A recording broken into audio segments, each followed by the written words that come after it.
ትራምፕ ፈራተባ ሲሉ የነበሩበትን ማዕቀብ ጥለውታል። አሜሪካ በሩሲያ የነዳጅ ኩባንያዎች ላይ የጣለችው ማዕቀብ ሩሲያን ወደ አስገዳጅ ድርድር ያመራታል ብላ ተስፋ ብትሰንቅም ነገሩ ግን ውስብስብ ሆኗል። አሜሪካ የሩሲያን ነዳጅ አትግዙ የምትላቸው ሀገራት ግዙፍ ናቸውና ገና ከዋሽንግተን መመሪያው ሲወጣ ጀምሮ ፈተና ገጥሞታል። በሌላ በኩል አሜሪካ አፍንጫ ስር ተጠምደዋል የተባሉት 5000 የሩሲያ ሚሳኤሎች ጉዳይ መነጋገሪያ ሆኗል። በፓሲፊክ ውቅያኖስ 9ኛ ጥቃቷን የፈጸመችው የትራምፕ አሜሪካ ከጎረቤቶቿ ጋር መናከሷን ተያይዘዋለች። እስራኤል ደግሞ አስደንጋጭ ውሳኔዋን በፓርላማ አሳልፋለች። ዌስት ባንክን ለመጠቅለል የቀረበው ረቂቅ ሕግ የመጀመሪያው ዙር በክኔሴቱ አልፏል። አስገራሚው ነገር ታዲያ የአሜሪካው ምክትል ፕሬዝዳንት ጄዲ ቫንስ እስራኤል በነበሩበት ሰዓት ነው ውሳኔው የተላለፈው። አሜሪካ ተይ ያለች እያስጠነቀቀች፣ ይህ ደግሞ ኔታንያሁን አብግኗቸዋል። እንዴት ከደህና ወዳጆቻችን ታጣሉናላችሁ በማለት እርሳቸውና ፓርቲያቸው በምክር ቤቱ ውሳኔ ተቆጥተዋል። ፒያሳ ኔትወርክን ስትከታተሉ ሁሉንም በጥልቀት ታገኛላችሁ። ፒያሳ ኔትወርክን ሰብስክራይብ፣ ላይክ እና ሼር በማድረግ የተአማኒና የጥልቅ ዘገባዎች ቤተሰብ ሁኑ ስንል እንደተለመደው በአክብሮት ጋብዘናል። አሁን ወደ ዋና ዋና ጉዳዮቻችን እንለፍ።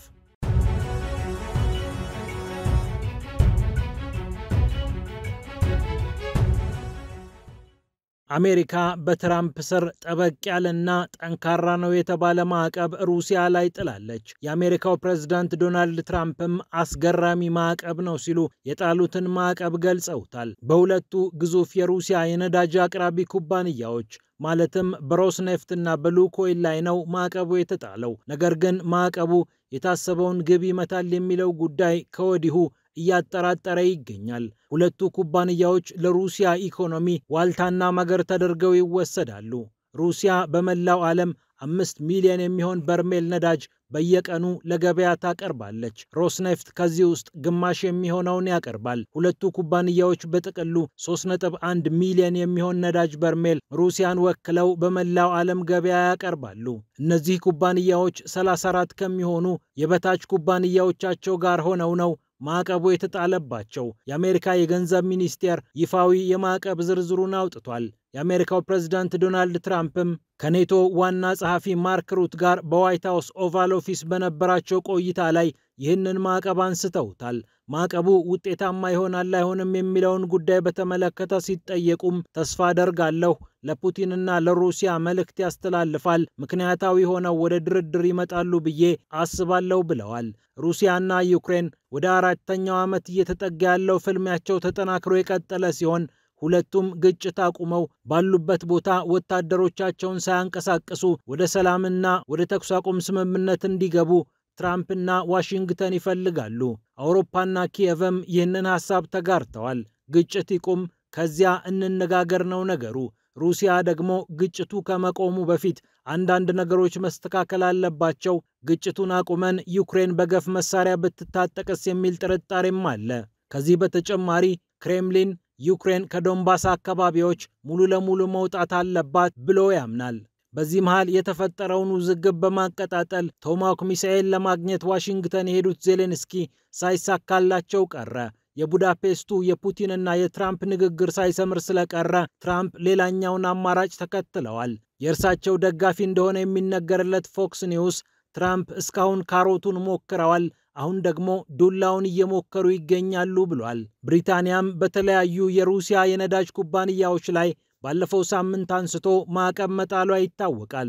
ብሪታንያ ይህንን የአሜሪካ እርምጃ የደገፈች ሲሆን የአውሮፓ ህብረት፣ ኔቶና ሌሎች ሀገራትም እሰየው አበጁ እያለ ለትራምፕ መልእክት እያስተላለፈላቸው ይገኛል። 19ኛ የሚሆነውን ማዕቀቡን በሩሲያ ላይ የጣለው የአውሮፓ ህብረት ምንም እንኳን በጦርነቱ መልክ ላይ የተለየ ነገር ባያመጣም የአሜሪካው ትራምፕ ማዕቀብ ውስጥ ዝፍቅ ብሎ ስለገባለት ተደስቷል። አሁን ጥያቄው ሮስኔፍትና ሉኮይል የሚያቀርቡት የነዳጅ ዘይት የሚሄድባቸው ሀገራት ግዙፍ ናቸውና ማዕቀቡን ሙሉ ለሙሉ ተግባራዊ ለማድረግ ያስቸግራል የሚለው ጉዳይ ነው። ቻይና፣ ህንድና ቱርክ የሩሲያን ነዳጅ በገፍ ከሚገዙ ሀገራት መካከል ይጠቀሳሉ። እነዚህ ሁለት የሩሲያ የነዳጅ ኩባንያዎች ላይ ማዕቀብ ተጣለ ማለት ከነዚህ ኩባንያዎች ነዳጅ የሚገዛ ከአሜሪካ የፋይናንስ ተቋማት ማዕቀብ ሊጣልበት ይችላል የሚል ማስፈራሪያም አለ። የተባበሩት አረብ ኤምሬትስ ደላሎች፣ የህንድ የነዳጅ አጣሪዎችም በዚህ ጉዳይ ላይ ከፍተኛ ችግር ውስጥ ይገባሉ። እናም ሩሲያ ምናልባት ይህንን ነዳጅ በቀጥታ በዓለም አቀፍ የፋይናንስ ስርዓት አማካኝነት መሸጥ ልታቆምና በእጃዙር ነዳጁን የመሸጥ ግዴታ ውስጥ ልትገባ ትችላለች። የአሜሪካ ግምገማ ይህንን ጦርነት በዋናነት ፋይናንስ እያደረገ ያለው የሩሲያ የጋዝና የነዳጅ ሀብት ስለሆነ ይህንን ብናቋርጥ ሩሲያ ትጎዳለች። በዚህም ምክንያት ጦርነቱን መቀጠል ወይም ጦርነቱን መሸከም የሚችል ኢኮኖሚ ስለማይኖራት ከኪየቭ ጋር ወዳ ሳይሆን በግዷ ትደራደራለች የሚል ነው። የሩሲያው ፕሬዝዳንት ቭላዲሚር ፑቲን ግን እንዲህ አይነቱ ነገር ቀድሞ ሊመጣ እንደሚችል ስለሚያውቁ ከተለያዩ ሀገራት ጋር በዶላር ሳይሆን በሀገራቸው ገንዘብ የመገበያየቱን ልማድ እያመጡት ይገኛሉ። ምናልባትም ለወዳጃቸው ለቻይና ነዳጁን በሚሸጡበት ሰዓት ከዶላር እና ከዓለም አቀፍ የፋይናንስ ትስስር ውጪ ነዳጁን የሚሸጡበትን እድል ማመቻቸታቸው አይቀርም። አሜሪካ ከሩሲያ የምትገዛው ነዳጅ ላይ ከዚህ ቀደም ማዕቀብ ጥላ አልገዛም ማለቷ ይታወሳል። አሁን ግን ማዕቀብ የጣለችው የሩሲያ የነዳጅ ኩባንያዎች ነዳጅ ለሚያቀርቡላቸው ሀገራትና ተቋማት ነው። እነርሱን በእጃዙር መቆጣጠር የዋሽንግተን ሌላኛው ፈተና ነው። ውስብስብ በሆነችው ዓለም ሩሲያ ይህንን ነዳጅ በተለያዩ መንገዶች ብትሸጥ የነዳጅ ገበያው መቀጠሉ አይቀርም። ሩሲያ እርምጃውን የተቃወመች ሲሆን በሩሲያ የኃይል ዘርፍ ላይ የሚደረግ ማዕቀብ ላደጉትም ላላደጉትም ሀገራት የኃይል ቀውስ የሚያመጣ ነው ስትል ገልጸዋለች። ምናልባትም የዓለምን ነዳጅ ሊያስወድድ የሚችልበትም እድል አለ። ምክንያቱም ሳውዲ አረቢያና ሌሎች የነዳጅ ላኪ ሀገራት አጋጣሚውን ተጠቅመው የነዳጅ ዋጋ ከፍ እንዲልላቸው ሊጠቀሙበት ይችላሉ የሚል ግምት አለ። ባይደን ፕሬዝዳንት በነበሩበት ሰዓትም ሳውዲ አረቢያና አጋሮቿ የነዳጅ ዋጋ ከፍ እንዲል አቅርቦት የመቀነስ ስራዎችን ሰርተው እንደነበር የሚታወስ ነው። የነዳጁ ዋጋ ከፍ አለ ማለት ደግሞ በተዘዋዋሪ ሩሲያ የምታገኘው ገቢ ከፍ አለ ማለት ነው። 5 ሚሊዮን በርሜል ነዳጅ በቀን መሸጥ ባትችል እንኳን ከዚህ አነስ ያለ መጠን ሸጣ ነገር ግን ከፍ ባለ ዋጋ ወደ ገበያ ስታወጣ ሩሲያ በእጃዙር የምትጠቀምበት እድልም ይኖራል። ስለዚህ ትራምፕ አንድም በቀጥታ ከሩሲያ ነዳጅ የሚገዙ ሀገራትን ማግባባት፣ አንድም ደግሞ የነዳጅ ላኪ ሀገራት ነዳጃቸውን በተመጣጣኝ ዋጋ እንዲሸጡ የማግባባት ስራ ይጠበቅባቸዋል ማለት ነው።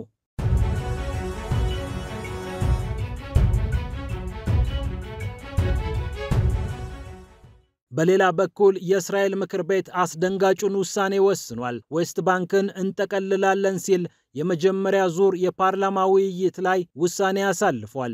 ዌስት ባንክን የመጠቅለሉ ሐሳብ በተለያዩ አክራሪ የአይሁድ አመለካከት ያላቸው ፖለቲከኞች ሲዘወር የነበረ ቢሆንም ነገርየው ቀስ ብሎ እግሩን ወደ ፓርላማ አስገብቷል። 25 ለ24 በሆነ ድምጽም ዌስት ባንክን የመጠቅለሉ ሐሳብ በፓርላማው ጸድቋል። አስገራሚው ነገር ታዲያ የአሜሪካው ምክትል ፕሬዝዳንት ጄዲ ቫንስ ኢየሩሳሌም በነበሩበት ሰዓት ነው ይህ የሆነው።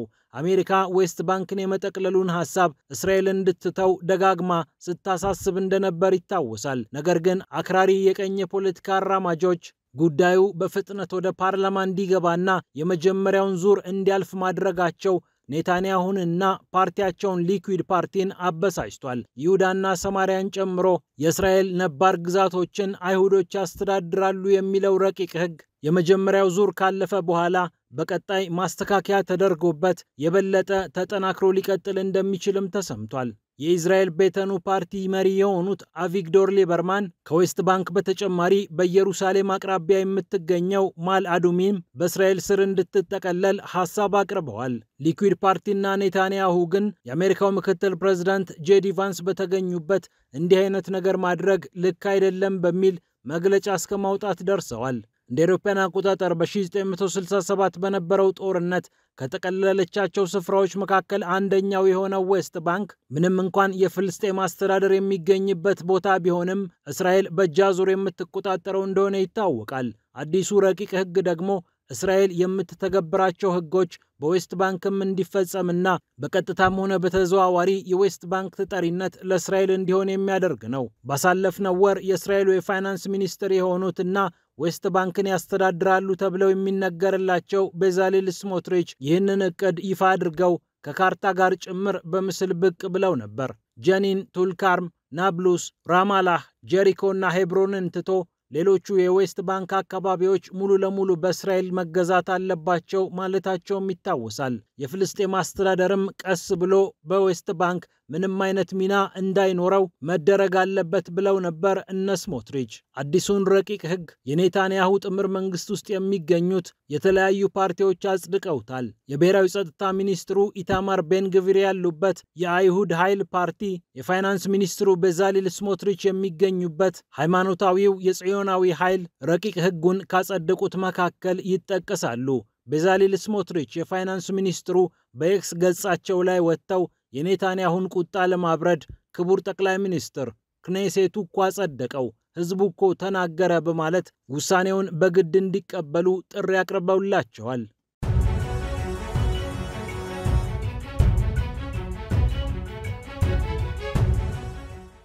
በመጨረሻም አሜሪካ በፓሲፊክ የምታስወነጭፋቸው ሚሳኤሎች በርካታ መርከቦችን እያነደዱ ይገኛሉ። በፓሲፊክ ውቅያኖስ የሚንቀሳቀሱ አደንዛዥ እጽ እየነገዱ ናቸው ተብለው በአሜሪካ የተደመደሙ መርከቦች ላይ ነው አሜሪካ እርምጃ እየወሰደች የምትገኘው። ይህንን ደግሞ የመከላከያ ሚኒስትሩ አሁን የጦር ሚኒስትር ተብለዋል ፒት ሄግሴት በኤክስ ገጻቸው ላይ አረጋግጠውታል። በአሜሪካው ፕሬዝዳንት ዶናልድ ትራምፕ አቅጣጫ ሰጪነት እኛ የጦር ሚኒስቴር ሰዎች ይህንን እርምጃ ወስደናል ብለዋል። በዓለም አቀፍ የውሃ ክልሎች ላይ የሚርመሰመሱ አደንዛዥ እጽ ነጋዴዎችን እናጠፋለን ሲሉም ዝተዋል። በፓሲፊክ አካባቢ የሚገኙ ጎረቤቶቻቸው ግን በዚህ እርምጃ እየተበሳጩ ይገኛሉ። የአሜሪካ ጥቃት ከቬንዙዌላ በተጨማሪ ለኢኳዶርና ለኮሎምቢያም ጭምር እየተረፈ እንደሆነ ታውቋል። አንዳንድ ጥቃት የደረሰባቸው መርከበኞችም ወደ ኢኳዶርና ወደ ኮሎምቢያ እየሸሹ ይገኛሉ። ይህን ተከትሎም የኮሎምቢያው ፕሬዝዳንት ጉስታቮ ፔትሮ ከትራምፕ ጋር አፍላፊ እስከ መመላለስ ደርሰዋል። የአሜሪካው ፕሬዝዳንት ዶናልድ ትራምፕ ጉስታቮ ፔትሮን ዱርዬና መጥፎ ሰው ብለው ገልጸዋቸዋል። ሀገሪቱን በሞት ወጥመድ ውስጥ ከተታት፣ ስነ ስርዓት የማይዝ ከሆነ ደግሞ እስከ መጨረሻው ሄደን እርምጃ እንወስድበታለን ብለዋል። ከዚህ ቀደም ከኮሎምቢያ ጋር መልካም የሆነ ግንኙነት ያላት ዋሽንግተን በትራምፕ አስተዳደር ዘመን ግን መጠነኛ መናከስ ውስጥ እየገባች ትገኛለች። ከ10,000 በላይ የአሜሪካ ወታደሮችን በአካባቢው ያሰፈሩት ዶናልድ ትራምፕ የአደንዛዥ እጽ ንግድን ለመቆጣጠር ቆርጬ ተነስቻለሁ ብለዋል። ብዙ ቁጥጥር የማይደረግበት የፓሲፊክ ቀጠና አደንዛዥ እጽን ወደ አሜሪካና ወደ ሜክሲኮ የሚያዘዋውሩ በመርከብ ላይ የሚጓዙ ነጋዴዎችን እያበረታታ ነው ትላለች ዋሽንግተን። ይህ እንደተጠበቀ ሆኖ ከትራምፕ ጋር በዚሁ ጉዳይ ፍልሚያ ውስጥ የገባችው ቬንዙዌላ 5000 የሩሲያ ሚሳኤሎችን ታጥቀናል ስትል ይፋ አድርጋለች። ይህንን ያሉት ደግሞ የቬንዙዌላው ፕሬዝዳንት ኒኮላስ ማዱሮ ናቸው። 5000 ሩሲያ ሰራሽ ኢግላ-ኤስ ሚሳኤሎችን ታጥቀናል ብለዋል ማዱሮ።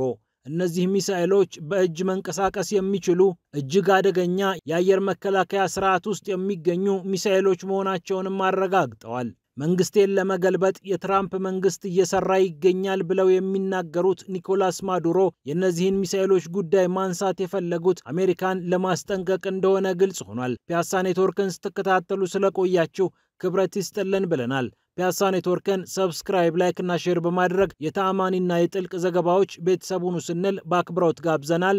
ሰላም ለዓለማችን።